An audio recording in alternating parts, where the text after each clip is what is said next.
Baru luncurkan kompetisi inovasi pelayanan publik 2025.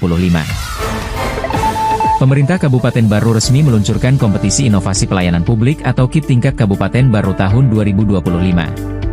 Acara yang digelar di lantai 6 Mal Pelayanan Publik, Senin 27 Oktober, dibuka langsung oleh Bupati Baru, Andi Ina Kartikasari, didampingi Wakil Bupati, Abustan Andi Bintang.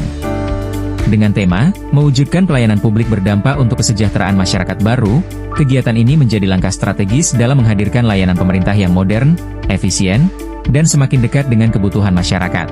Bupati menegaskan pelayanan publik adalah tujuan utama reformasi birokrasi. Ia berharap kompetisi inovasi ini mampu mengubah anggapan layanan pemerintah yang rumit menjadi pelayanan yang transparan dan memberi manfaat nyata bagi masyarakat. Bupati juga memberi semangat kepada ASN agar terus berinovasi meski menghadapi tantangan penyesuaian tunjangan. Kinerja berbasis inovasi akan menjadi bagian dari penilaian ASN di Baru. Di hadapan peserta, Bupati kembali menekankan pentingnya integritas serta pencegahan korupsi dalam setiap pelayanan pemerintah. Pada kesempatan tersebut, turut dilakukan penandatanganan komitmen One Agency, One Innovation, yang mewajibkan tiap perangkat daerah menghadirkan minimal satu inovasi setiap tahun.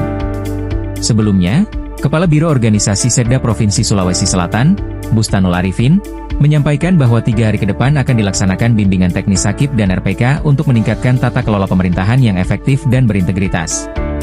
Pelaksanaan KIP ini diharapkan memperkuat reformasi birokrasi serta mendorong lahirnya inovasi terbaik dari Kabupaten Baru menuju level nasional. Dari lantai 6 MPP Baru, IGA Radio mengabarkan.